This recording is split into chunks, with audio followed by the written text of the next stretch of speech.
Cricket से जुड़ी किसी भी अपडेट के लिए फ्रंट फुट को सब्सक्राइब करें, नोटिफिकेशन की घंटी बजाएं और हमारे ट्विटर, इंस्टाग्राम पेज को भी जरूर फॉलो करें। Hello guys, welcome back to Front Foot Official, and today's video is with a very special guest, Fidel Fernando sir. He's a Sri Lankan journalist, book author. We are really privileged to have him here today with us. We are going to talk about Sri Lankan cricket, India versus Sri Lanka, what is Sri Lanka going to do in upcoming ICC tournaments, and many more things. We are also going to talk about his life, his journey. So, sir, to start us off, I just wanted to start the show by asking you that how have you gone into the field of cricket? How has your life been as a cricket or a sports journalist? So just give us a small insight on that. Hi guys, so nice to be here with you. First of all, thank you for having me on. I started as a cricket journalist about 10 years ago. Yeah, it's been a long time, almost 10 years ago. I kind of fell into it by accident. I was a big fan of Cricket Info, and I had read it for quite a few years. And I was the website that I probably visited most often, going in high school and in university. I'd started writing as a hobby, and I'd written some bits about cricket, and then I sent those articles into to Cricket Info, and I guess they liked them, and they had me start to write more and more for them. So that's how it began, and it's been the most fun job for 10 years, getting to travel around the world and watch cricket and follow the Sri Lanka team and other teams as well. It's been it's been a lot of fun. Right until the pandemic started, there was a lot of watching cricket at grounds going on. So it's been that's essentially my journey as a cricket journalist. Sir, first of all, welcome you to the show, and you have written a very wonderful book, which has been appreciated by a lot of people. So, can you please tell about that book and just give us a brief summary what it is in that book? And also in your Twitter bio, you write that your writings are better than your leg spin. So, what's the story behind it? Yeah, I mean, I'll answer the leg spin one first. It's not very hard for my writing to be better than my leg spin, because my leg spin is pretty terrible. That's what I bowled, I think, in high school. And I was, I could occasionally get quite a few wickets, but there was a lot of bad balls, a lot of full tosses, and a lot of short balls. But the book is. It came out a couple of years ago. It's got nothing to do with cricket at all, actually. It's a book of I traveled around Sri Lanka for 8 weeks, and I essentially wrote a book about not just my experiences, but about the places and about the history of each place, and how the history of various parts of Sri Lanka kind of have shaped the present, and try to capture as much of the texture and vibe of the country as much as possible. The book's called Upon a Sleepless Isle. If anyone watching this is interested in looking it up, it should be available via Amazon in India, and it's also available in Sri Lanka. Absolutely, I recommend all of you who are watching, please go through that book. It is absolutely fantastic. Okay, sir, moving on. When did your the passion for the game of cricket began? I mean, you follow cricket a lot, and what are your favorite cricketing moments, and who is your favorite cricketer? Yeah, I think the passion began, I think, when I was about 7 years old. It was in 95, end of 95. And I was watching, I remember the morning, my father yelling at the TV because Muttai Muralidharan had just been no-balled by Daryl Hare at the Boxing Day Test match. And that was, obviously for Sri Lankans, that was a big moment. And it was the first time in my life when it seemed like cricket was actually a really important thing. I thought it was just a sport that people watched, occasionally when they were bored or whatever. But I realized during that period when everyone was talking about Murali and being no balled, I realized how big of a deal it was, and I started to naturally take an interest. And obviously, a few months later, Sri Lanka won the '96 World Cup, when the whole nation became huge cricket fans. So I think that's where it began. Still, my favorite player ever is Murali. I still, the obviously the best player to ever come from Sri Lanka, and the number of matches he won, the way he would kind of bamboozle batsmen, and really kind of leave them clueless as to what happened often, and the way he outpoured a lot of batsmen as well. Yeah, he was a lot of fun to watch. Yeah, and I think more recently I've really enjoyed watching Rangan Herath as well. And at the moment, you know, uh, from this series, I became a big Surya Kumar Yadav fan as well. Okay. That's our pleasure too. Okay, Arnab, you can now ask your cricketing questions. Then I'll be asking mine. Yeah, sir. So, as we know that Sri Lanka has had troubles while playing cricket in the last few years, especially when you talk about 2020 and 2021, because whatever Sri Lanka has played this year, like I think this was the first game yesterday which they won in the whole 2021. They have lost like to England. They lost. They helped England complete a whitewash sort of, because 2-0 in 3 games. Because like Sri Lanka didn't win a game, so it was technically a whitewash only. So like they haven't won a game till now, but they won a game yesterday. And looking at that, I think Sri Lanka is going into a phase where they aren't having that many options, especially when you talk about having more top order batsmen. Like not only having top order batsmen, having good quality top order batsmen. So how do you think, like is it totally based on the domestic structure, is it based on money, or what? Yeah, I think you touched on it. I think the domestic structure is probably the biggest thing at fault here.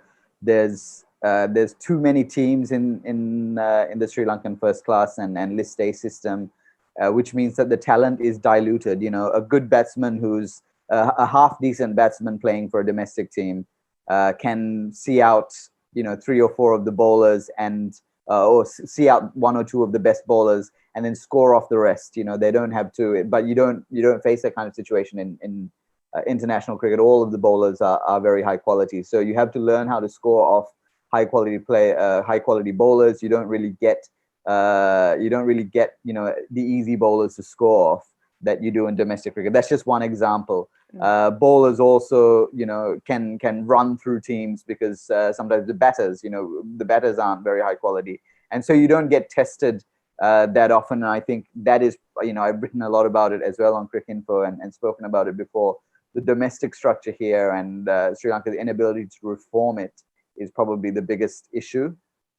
But there's also been, because of the issues in the domestic structure and the administration, there's also been a lot of changes in the top team. There's been a lot of players coming in and out. We've just had Fidel Fernando come back in.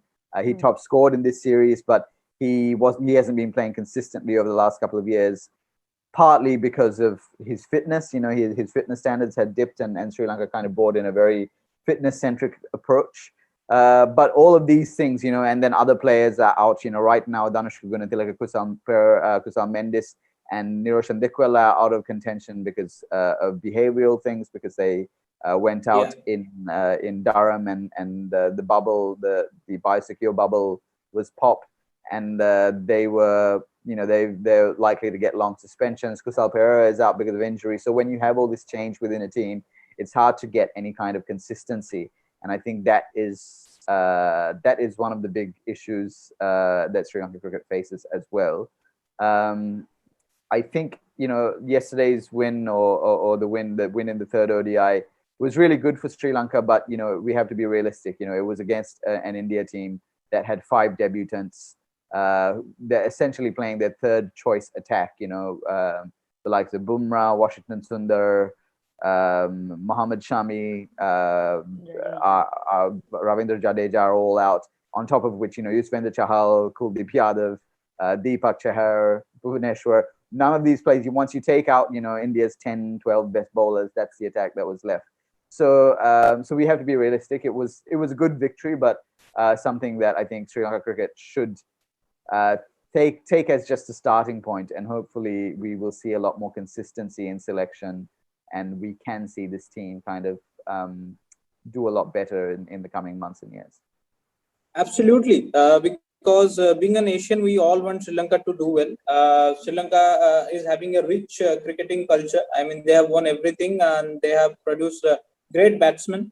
So, sir, my question is, what is the reaction of the fans? I mean, Sri Lanka loves cricket. How are fans reacting to it? And what is the solution to this? How to get over this? Because they are really going through a dark phase, and it's not good for the international cricket, especially when the World T20 is coming and they have to play the qualifiers. And one may not be sure also whether they will be qualifying to the main round, because you can't count out Ireland and Netherlands, although they will be playing in UAE, which will suit Sri Lanka. But what's the cause, and how do you see the future? And what about the fans? Yeah, the fans. I think Sri Lanka is still by far the most popular sport. Cricket is the most popular sport in Sri Lanka by far.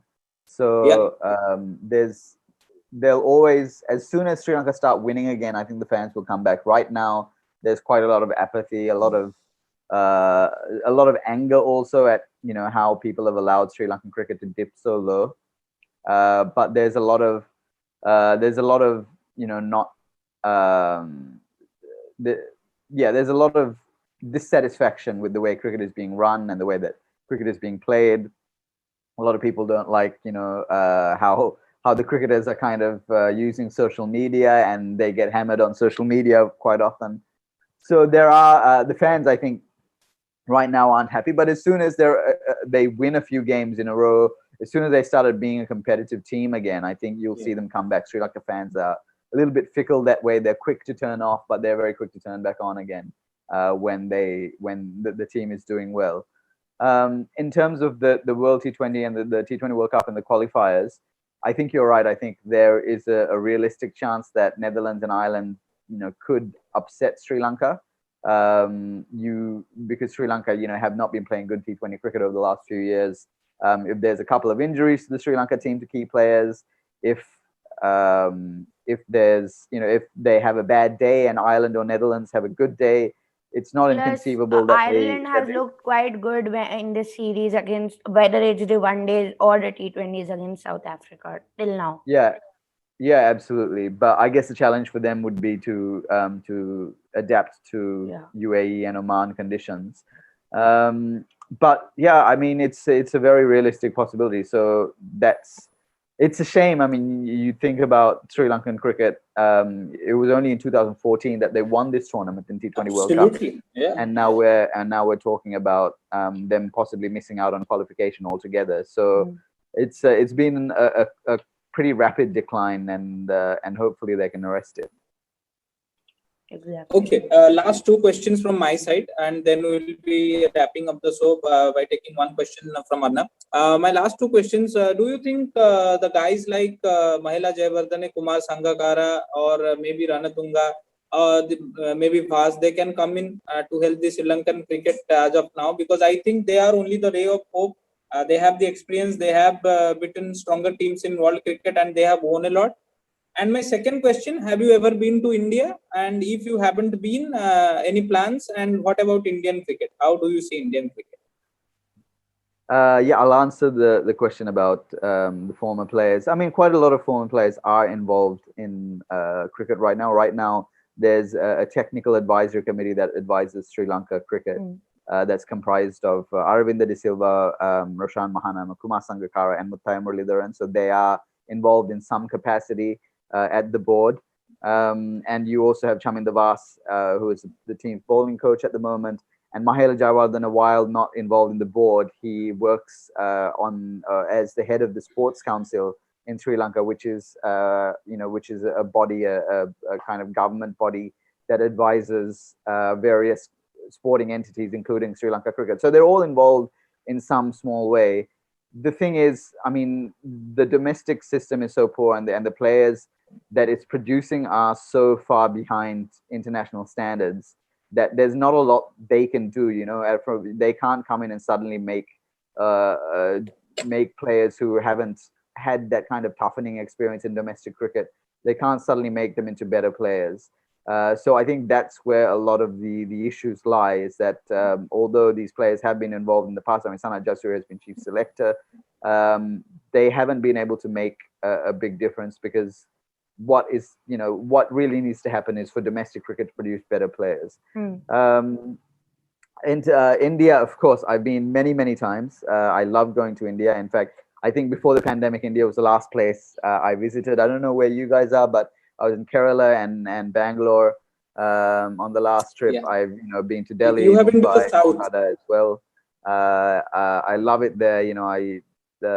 Everything from the street food and it's the sights of every city. Our offices are in Bangalore as well, so I know Bangalore pretty well. I've been there quite a few times. The food especially is I can't wait till I can get back. Okay. Okay, Arnav, you can have your last question, and then we can wrap up. Yes, sir. So, sir, my last question for today was that when you talk about Sri Lankan cricket and Indian cricket, when you compare them, not exactly comparing, but at a time both teams were like par. Equal. But now, like, there's a huge difference. India is one of the top leading teams in world cricket, whereas Sri Lanka has gone on a rapid decline. So what do you think should be made better? What is lacking in players? Is it the temperament? Is it the technique? Is it the mindset of the players? What is lacking in players which is not helping them become legends or helping them become good players? Like once Sri Lanka used to have Kumar Sangakkara, Mahela Jayawardene, who had solid technique, had solid temperament, had solid mindset. But like players like Avishka Fernando these days, who throw away their wickets sometimes, like Minod Bhanuka also, like these are good talents, but how do you flourish them, nourish them, and like get a good mindset in them, get a good temperament, so that they can in the future become players like maybe Mahela Jayawardene, Kumar Sangakkara, Mutaya Muralidharan, or players like those? Good question. I think what India have done is they built very strong systems all through their cricket. From the state level to the India age group level to the India A team level. They kind of play each other nonstop. There are so many academies around the country. There's so many camps being run. So many people. So many talent scouts watching school matches and local matches and picking players out. And they've got this incredibly well drilled network of coaches and scouts working to kind of make the whole playing pool better in India. Yeah. And a colleague of mine, Siddharth Monga, just recently wrote a long form piece about it.